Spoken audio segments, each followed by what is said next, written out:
மகளிர் தின நல்வாழ்த்துக்கள். Thank you for this wonderful introduction. It made my day.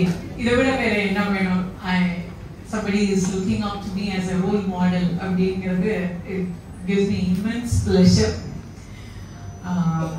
காயத்ரிக்கு எப்படி தெரியும்னு எனக்கு தெரியல.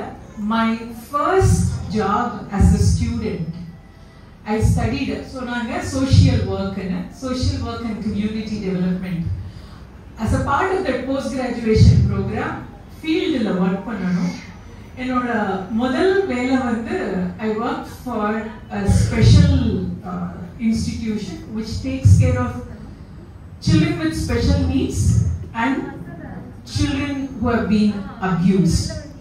So இது நான் எங்கேயுமே யார்கிட்டயுமே சொன்னதில்லை. நான் இந்த இடத்துல ஒர்க் பண்ணியிருக்கேன்னா, ஆனா காயத்ரி என்னை கூப்பிட்டதுமே இந்த சைல்டு அபியூஸ் பத்தி பேசணும் அப்படின்னு சொன்னாங்க. இந்த சப்ஜெக்ட் எனக்கு 15 minutes. ஸோ நான் இது வந்து ஒரு 2-3 ஆஸ்பெக்டா, சைல்டு அபியூஸ் அண்ட் விமனோட ஹராஸ்மெண்ட் ரெண்டையுமே நம்ம பார்க்கணும். இன்னைக்கு வேர்ல்டு, அதாவது நம்ம மகளிர் தினம் அப்படின்னாலே பாரதியாரோட கோட்டு தான், ஆணுக்கு பெண் சரிநிகர் சமானம். கிட்டத்தட்ட நாம வந்து இப்போ அந்த விமன் எம்பவர்மெண்ட் அப்படிங்கறதெல்லாம் பெண்கள் நிறைய துறையில சாதிச்சிருக்கோம், இன்னும் வந்துட்டே இருக்கு. சில இடத்துல விமன் எம்பவர்மெண்டோட அபியூஸ் கூட நடக்குது. நாம வந்து என்னைக்குமே we come from a background, நம்மளுடைய சனாதனம் இதுல வந்து பாத்தீங்கன்னா 365 நாளும் மகளிர் தினம் தான். நாம என்னைக்குமே கொண்டாடப்படக்கூடிய ஒரு குடும்ப பின்னணி, சமுதாய பின்னணியில இருந்து தான் வரும். ஆனா இன்றைய காலகட்டத்துக்கான நம்முடைய பிரச்சனைகள் வேற மாதிரி இருக்கு. ஒர்க் என்வாயன்மெண்ட் இப்படி இருக்கு, டொமஸ்டிக் வயலன்ஸ் அப்படிங்கிற ஒரு நிலையை தாண்டி இப்பொழுது வந்து வேலை செய்யற இடத்துல இருக்கிற பிரச்சனைகள் அப்படிங்கிற ஒரு இதுவும் இருக்கு. நம்ம இப்ப இதோட முதல்ல 2 பாகமா பார்த்துக்கலாம். ஒண்ணு வந்து குழந்தைகளுக்கு நடக்கக்கூடிய பாலியல் வற்புறுத்தல், துன்புறுத்தல். இது வந்து இந்த இடத்துல இருக்கிறவங்க எல்லாருமே நீங்க தெரிஞ்சுக்க வேண்டிய விஷயம். உங்களுடைய குழந்தை பெண் குழந்தையா இருந்தாலும் சரி, ஆண் குழந்தையா இருந்தாலும் சரி, நீங்க கண்டிப்பா தெரிஞ்சுக்க வேண்டிய விஷயம் இது. பிகாஸ் நீங்க இந்த பாக்ஸோ ஆக்ட் பாத்தீங்கன்னாலே வந்து இட் இஸ் ஜெனரல் நியூட்ரல். எந்த குழந்தைக்கு வேணாலும் இன்னைக்கு வந்து பாலியல் துன்புறுத்தல் நடக்கலாம். அது ஆண் குழந்தையாகவும் இருக்கலாம், அது வந்து பெண் குழந்தையாகவும் இருக்கலாம். அடுத்தது, எங்க வீட்டுல குழந்தைங்க இல்ல, எனக்கு இது தேவையில்லைன்னு நினைக்காதீங்க. உங்களுக்கு பக்கத்துல இருக்கக்கூடிய குழந்தைக்கு ஒரு கஷ்டம் வந்ததுனாலும் அதை ஐடென்டிஃபை பண்ணி நீங்க பேரண்ட்ஸுக்கு சொல்லக்கூடிய ஒரு பொறுப்புல நம்ம வந்து பொறுப்புள்ள சமுதாயத்துல தான் இன்னும் இருக்கும்.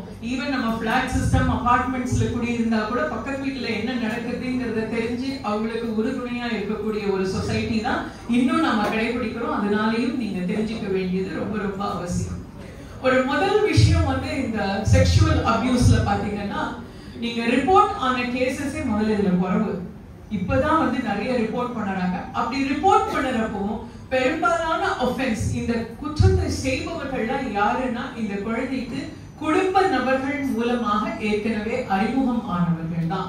அதனால உங்களுடைய நண்பர்கள், உங்களுடைய உறவினர் அப்படிங்கறத வந்து நீங்க யாரா இருந்தாலும் 100% ட்ரஸ்ட்வர்தியா இருக்கக்கூடாது. நீங்க வந்து ஒரு எப்பவுமே ஒரு சந்தேக ஆண்டனான்னு நான் சொல்லுவேன். அந்த சந்தேக ஆண்டனா ஆனாயே இருக்கலாம். நீங்க வந்து இந்த குழந்தைகள் பொறுத்த வரைக்கும் நம்ம இதுல வந்து ரொம்ப கேர்ஃபுல்லா இருக்க வேண்டிய ஒரு விஷயம் இதுதான். ஏன்னா நிறைய எல்லாமே 99.99% வந்து நீங்க பாத்தீங்கன்னா அறிமுகமான நபர்களால தான் வந்து இந்த மாதிரியான குற்றங்கள் நடக்கிறது. இப்போ இந்த குழந்தைகளுக்கு எதிராக நடக்கக்கூடிய வற்புறுத்தல், துன்புறுத்தல் பாத்தீங்கன்னா இந்த ஆக்ட் படி 18 வயசு வரைக்கும் உள்ள குழந்தைகள் இதுல வராங்க.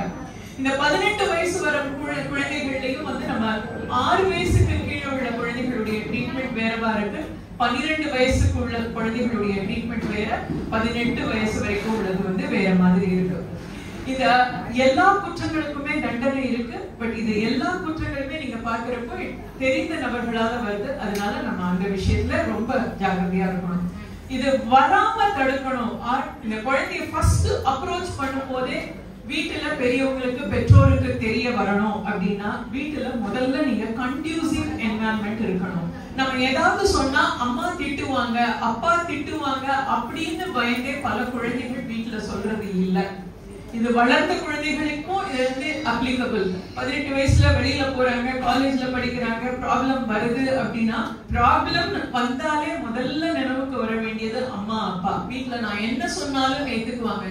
இதுக்கு நீங்க முதல்ல வந்து நமக்கு குடும்பத்துல ஒரு கன்டியூசிவ் என்வாயன்மெண்ட் வரணும். மூன்றாம் நபரிடம் போய் தன்னுடைய பிரச்சனையை சொல்லும் பொழுதுதான் பிரச்சனை ஜாஸ்தி ஆகுது. சோ வீட்டுக்குள்ளவே நம்ம அந்த முதல் ஃபர்ஸ்ட் ஹியர் சே வந்து நமக்கு வீட்டுக்குள்ள வந்ததுன்னா இந்த பிரச்சனையை எப்பவும் வந்து நம்ம முதல் நிலையிலேயே தடை பண்ண முடியும். அது வளர்கின்ற சின்ன குழந்தை, பச்சிளம் குழந்தையிலேருந்து நீங்க please have a conducive environment. Conducive environment அப்படிங்கிறது என்னன்னா, குழந்தை என்ன சொன்னாலும் பொறுமையோட கேட்பேன். இமோஷன் அதுக்குள்ள போடாம, அவங்க அப்படி கிடையாது, இவங்க இப்படி கிடையாது, நீங்க ஒருத்தரை பத்தி வச்சிருக்கிற ஜட்ஜ்மெண்ட்டை வச்சுட்டு சொல்லாம கன்டியூசிவா நீங்க என்ன சொன்னாலும் கேட்கிறேன், நான் நிதானமா யோசிக்கிறேன் அப்படிங்கிறது நம்பர் 1 நீங்க செய்ய வேண்டியது. சரி, இப்படி ஒரு பிரச்சனை வந்திருக்கு அப்படின்னா நம்ம என்ன செய்யணும் அப்படின்னா, there are many legal ways in which this can be handled. உங்களுக்கு இந்த போஸ்கோ ஆக்ட் பத்தி நான் ஒரு சில விஷயங்கள் சொல்றேன். அதுலதான் நான் சொன்ன இந்த 3 கேட்டகரியுமே இருக்கு. சில்ட்ரனுக்கான ஸ்பெஷல் கோர்ட் இருக்கு, சில்ட்ரனுக்கான ஸ்பெஷல் நேஷனல் ஃபோரமே இருக்கு. இந்த act is also governed by the central government across India. இதுல வந்து இதேதான் அப்ளிகபிள். பனிஷ்மெண்ட் இருக்கு, குழந்தையோட ஐடென்டிட்டி வெளியில சொல்ல மாட்டாங்க, எல்லாமே இருக்கு. அதற்கான சொல்யூஷன் இருக்கு. நீங்க டைரக்டா வந்து நீங்க பேரண்ட்ஸ் வந்து நீங்க டிசைட் பண்ணலாம், என் குழந்தைய நீங்க எப்படி இன்டராகேட் பண்ணணும்னு. நான் பேரண்டோட, அதுவும் அம்மா முன்னிலையில தான் குழந்தையவே இதுல விசாரிப்பாங்க. அதனால அம்மா இல்லாம விசாரிக்கிறாங்கன்னா நீங்க அதுக்கு கூட அலோவ் பண்ணலாம். You need not even trust. So நீங்க அப்படின்னு சொல்றப்போ ஐ அம் நாட் மென்ஷனிங் யாருக்குமே இந்த மாதிரி யாரோட குழந்தைக்கும் வரக்கூடாது அப்படிங்கிறது தான் அவர் பிரேயர்ஸா. நீங்க யாருக்காவது ஹெல்ப் பண்ணற ஒரு நிலைமை வந்ததானால் அப்ப நீங்க செய்ய வேண்டியது என்ன அப்படிங்கறத நீங்க தெரிஞ்சுக்கணும். அடுத்ததாக, எப்படி ஒரு குழந்தைக்கு, இதுக்கு இன்னும் நான் திருப்பி சொல்றேன், ஒரு குழந்தைக்கு ஒரு பிரச்சனை நடந்திருக்குங்கிறத நம்ம எப்படி ஐடென்டிஃபை பண்ணது அப்படின்னா, ரொம்ப சின்ன குழந்தையா இருந்தா, லெஸ் than 6 year old சைல்டா இருந்ததுன்னா, ஒருவேளை அந்த குழந்தையால கம்யூனிகேட் கூட பண்ண முடியாது என்ன பிரச்சனை நடந்ததுன்னு. நீங்க அந்த குழந்தையுடைய செயல்பாடுல வித்தியாசத்தை பாத்தீங்கன்னாலே அதை நீங்க ஐடென்டிஃபை பண்ணலாம். வெரி சிம்பிள் இது இருக்கு. These are all clinically proven fact. நான் சொல்றது என்னுடைய சொந்த கருத்தோ கதையோ இல்ல. குழந்தை டெஃபிகேட் பண்ணாது, மலம் கழிக்காது, அதுக்கு ஒரு பயம் வந்துருது மனசுக்குள்ள, யாரோ தன்னை அச்சுறுத்துறாங்க, யாரோ தீண்ட கூடாதபடி தீண்டிட்டாங்க அப்படின்னா the natural instinct of the child தன்னை சுருக்கிக்கும். நம்ம நத்தை பாக்குறோம் இல்லையா, நத்தை எப்படி கூட்டுக்குள்ள தன்னை வாங்கிக்குமோ அது போல குழந்தை உள் வாங்கிக்க வித்ட்ரா பண்ணிக்கும், வெளியில யாரோடையும் பேசாது. ஒருவேளை பசினால சாப்பிடலாம், biggest way you can identify is குழந்தை மலம் கழிக்காது. அதுல இருந்துதான் அதோட பிரச்சனை ஆரம்பிக்கும். அப்போல இருந்தே உங்களுக்கு தெரியும். அதுக்கப்புறம் வந்து அம்மா அப்பா தொடும் போதே அந்த குழந்தைக்கு பயம் வந்து ஒடுங்கி போயிருக்கும். யாரு நிழலை பார்த்தா கூட பயப்படக்கூடிய ஒரு நிலை இருக்கும். அந்த மாதிரி குழந்தை இருந்து அந்த பெற்றோரால அந்த குழந்தைகிட்ட பேசி தெரிஞ்சுக்க முடியலன்னா இமீடியட்லி கிளினிக்கல் அப்ரோச். நீங்க யாராவது கிளினிக்கல் சைக்காலஜிஸ்ட் இருந்தாங்க அப்படின்னா அவங்கள உடனடியாக நீங்க வந்து அவங்களை அட்வைஸ் பண்ணணும், போய் பார்க்க சொல்லி. இதுதான் குழந்தை காட்டுற வெரி சிம்பிள் சிம்டம். அவங்களால பேச முடியாது, சொல்ல முடியாது. this way you can identify. இன்னும் சில விஷயத்துல குழந்தைங்களுக்கு ரொம்ப பாதிப்பு அதிகமா இருந்தாங்கன்னா ஜுரம் வரும், ரொம்ப பேச முடியாத, கண் திறக்க முடியாத லெவல்ல எல்லாம் பயம் இருக்கும். அப்படியெல்லாம் வந்தாலும் நம்மளால அதை கண்டுபிடிக்க முடியும். நம்ம அவேரா இருக்கணும் இந்த விஷயங்கள்ல. 6 வயசுக்கு மேற்பட்ட குழந்தைகள், அவங்கதான் அந்த பள்ளிக்கு போகக்கூடிய குழந்தைகள். அவங்களுக்கு ஏதாவது வந்ததுன்னா the first thing அவங்க பண்றது என்னன்னா விளையாட போக மாட்டாங்க, சக குழந்தைகளோட பேச மாட்டாங்க, பள்ளிக்கூடத்துக்கு போகிறதுக்கு அழுவாங்க. சோ நீங்க எப்பவுமே வந்து குழந்தை படிக்கல, ஹோம்வொர்க் எழுதல, அதனாலதான் பள்ளிக்கூடத்துக்கு போகலன்னு நினைக்காம இப்படி ஒரு ஆங்கிள் இருக்குமோ அப்படின்னு நாம தான் குழந்தைய பேச தூண்டணும். நாம தான், ஏன்னா அந்த குழந்தைக்கு இது நல்லதா கெட்டதான்னு கூட தெரியாது, ஆனா ஒரு விதத்துல ஒரு பயம். ஏன்னா இதுல எப்படி வேணாலும் இருக்கலாம். இந்த ஏற்கனவே சொன்ன இந்த ஆக்ட்லயே 3 விதமா இருக்கு. That is flashing a sexual organ. அதை பார்த்தா கூட குழந்தைக்கு பயம் ஏற்படும். குழந்தையோட பிரைவேட் பார்ட்ஸ தொடர்ந்து, அம்மா அப்பா தவிர, அம்மா தான் குளிப்பாட்டுறாங்க, அம்மா தான் ரெடி பண்றாங்க, இல்ல பாட்டினா அதை தவிர ஒருத்தர் குளிப்பாட்டும் போதோ தேவைக்கு அற்ற ஒரு நேரத்துல உடை மாற்றும் போதோ தவிர அந்த குழந்தைய தொட்டாலே அது தப்பு அப்படின்னு அந்த குழந்தைக்கு தெரியாது.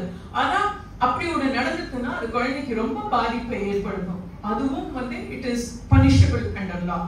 இதுக்கு ஒரு குழந்தைய தொடக்கூடாத இடத்துல தொட்டாலே அது செக்ஷுவல் அஃபென்ஸ் தான், அதுவும் இது வரும். குழந்தைக்கு வேற ஏதாவது விதத்துல அவங்களுடைய பிரைவேட் பார்ட்ஸை காட்டுறது, குழந்தைய தொட சொல்லுறது, குழந்தைய வேற மாதிரி அபியூஸ் பண்ணது ஆரம்பிச்சா அதுவும் வந்து இட் இஸ் பனிஷபிள். பெனிட்ரேஷன், குழந்தைய பாதிப்பு ஏற்படுத்துறது, அதெல்லாம் அதுவும் உச்சகட்டம். அதுக்கு லைஃப் இம்ப்ரிசன்மெண்ட் வரைக்கும் போக முடியும். அதோட பாதிப்பு எந்த அளவுக்கு இருக்குங்கிறத பார்த்து அது லைஃப் இம்ப்ரிசன்மெண்ட் வரைக்கும் போக முடியும். குறைந்தபட்சம் 6 வருஷத்திலிருந்து it can go for life term also. ஒரு ஆளுக்கு அந்த தண்டனை இருக்கு. ஆக சட்டங்கள் நமக்கு வந்து பாதுகாவலா இருக்கு. இதுவும் வந்து நம்ம பெற்றோருக்கு நம்ம அறிவுரை சொல்ற இடத்துல இருந்தோம்னாலும் இது நம்ம கண்டிப்பாக தெரிஞ்சுக்க வேண்டிய விஷயம். இந்த குழந்தைகளுக்கு நம்ம கொடுக்க வேண்டிய சப்போர்ட், இந்த லீகல் சப்போர்ட் எல்லாம் இருக்கு. நீங்க ஸ்பெஷல் கோர்ட் இருக்கு, சில்ட்ரனுக்கான நேஷனல் கமிஷன் ஃபார் சில்ட்ரனோட ரைட்ஸ் ப்ரொடெக்ஷன் இருக்கு, ஸ்பெஷல் கோர்ட் இருக்கு, ஸ்பெஷல் கோர்ட்ல விட்னஸ் ப்ரொடெக்ஷன் ப்ரோக்ராம் இருக்கு, குழந்தைகளுக்கான மருத்துவ வசதி இருக்கு பாதிக்கப்பட்டால். இது அவ்வளவும் இருக்கு. இதை எல்லாத்தையும் தாண்டி இன்னொரு மிகப்பெரிய விஷயம் இருக்கு. இந்த குழந்தைக்கும் இந்த குழந்தையினுடைய பெற்றோர்களுக்கும் சைக்கலாஜிக்கல் கவுன்சிலிங் மிக மிக அவசியம். ஒரு முறை இந்த மாதிரி ஒரு பாதிப்புக்கு உள்ளாச்சுன்னா அந்த குழந்தை 2 விதமான பாதிப்பு ஏற்படும். ஒண்ணு லைஃப் லாங் வித்ட்ராயலாவே இருக்கிறது, இன்னொன்னு வேவியடா, அதாவது என்ன ஆனாலும் ஒரு பயம் இல்லாம ஒரு மறத்து போன ஒரு ஜடமான ஒரு நிலைக்கு குழந்தை போகிறது. இந்த 2 விதத்துல நடக்கிறதுக்கு வாய்ப்பு இருக்கு. எப்பவுமே ஒரு பய உணர்ச்சி, யாராவது லேசா தொட்டா கூட நடுங்கி போகக்கூடிய ஒரு இது வந்து சொல்ல முடியாத வயசுல நடந்தது, அது என்னன்னே தெரியாதப்ப நடந்த ஒரு பாதிப்பு அந்த குழந்தைக்கு வந்து லைஃப் லாங் அது வந்து வரும். இதை தடுக்கிறதுக்கு ஒரே வழி சைக்கலாஜிக்கல் கவுன்சிலிங் போய் அதை கொட்டு, அவங்களுக்கு தெரியும் how to bring that out. அந்த குழந்தை அதை கொட்டி அதுல இருந்து வெளியில வர வச்சு அவங்களுக்கு ஒரு நார்மல் ஃபீலிங்கா அவங்களுக்கு குழந்தைக்கு கொண்டு வருவாங்க. அது வந்து ட்ரெயின்டு ப்ரொஃபஷனலால மட்டும்தான் முடியும். நீங்க அம்மா எவ்வளவு அக்கறையா இருந்தாலும் பாசமா இருந்தாலும், நீங்க பாட்டியா இருக்கீங்க, தெரிஞ்சவங்களா இருக்கீங்க, குழந்தைய கட்டி பிடிச்சிக்கிறீங்க, என்ன பண்ணினாலும் அந்த ஹர்ட் ஃபீலிங் அந்த குழந்தைக்குள்ள ஏற்படுத்தின அந்த தாக்கம் வந்து சைக்கலாஜிக்கல் கவுன்சிலிங் போய் அதுல இருந்து அவங்க மனசுல உள்ளதை கொட்டி வெளியில கொண்டு வராம அது சரியாகாது. அது வரைக்கும் அவங்களால வந்து நார்மலான ஒரு வாழ்க்கை வாழ முடியாது. என்ன ஆகும்னா இது எப்பவுமே தெரியாது, நார்மலாவே இந்த குழந்தை இருக்கிற மாதிரி இருக்கும். திடீர்னு எங்கேயோ என்னமோ நடக்கும், இங்க இந்த குழந்தை அதுக்கு ரியாக்ட் பண்ணும், வேற வயலண்டா ரியாக்ட் பண்ணும். இத வந்து நம்ம அந்த சம்பவம் நடந்ததுமே குழந்தைய ட்ரீட் பண்ணல அப்படின்னா பிற்காலத்துல அது 30 வயசுல 40 வயசுல எப்ப வேணாலும் ஃபிளேர் அப் ஆகலாம், இல்ல லைஃப் லாங்கே இந்த பிரச்சனை வரலாம். அது ஒரு ரஜினி ஒரு மூவில நடிப்பாரு, சாக்லேட் அங்கிள், அந்த பேரை கேட்ட உடனே வெறி வர மாதிரி. சோ இந்த குழந்தைகளுக்கும் இந்த மாதிரி ஒரு இது வரும். அதனால ஒரு there is a medical examination that is mandatory. லீகலா அப்ரோச் பண்ணி பனிஷ்மெண்ட் வாங்கி குழந்தைக்கு ப்ரொடெக்ஷன் ஏற்படுத்த வேண்டியதும் மேண்டேட்டரி. சைக்கலாஜிக்கல் கவுன்சிலிங் போக வேண்டியதும் ரொம்ப கட்டாயமான விஷயம். இந்த 3க்கும் அப்பாற்பட்டு இதெல்லாமே நிறைய இடத்துல பிரிண்டட் மெசேஜா இருக்கக்கூடியது. இன்னும் குடும்பமாக செய்ய வேண்டிய ஒரு காரியம் ஒண்ணு இருக்கு. குழந்தைக்கு எப்பவும் நான் உன் கூட துணை இருப்பேங்கிற நம்பிக்கையை ஏற்படுத்தணும். எதுக்காவது இதை சொல்லிட்டா நீ போய் சிரிச்ச, ஒரு இர்ரெஸ்பான்சிபிளா நாம பார்த்தோம் ஒரு இடத்துல ஒரு குழந்தையோட அபியூஸ்ல குழந்தை துப்பித்து அப்படின்னு சொன்னாங்க. இது மாதிரி வந்து வீட்டுக்குள்ள நீ ஏதோ செஞ்ச, அதுக்கு பதிலுக்கு தான் அது செஞ்சா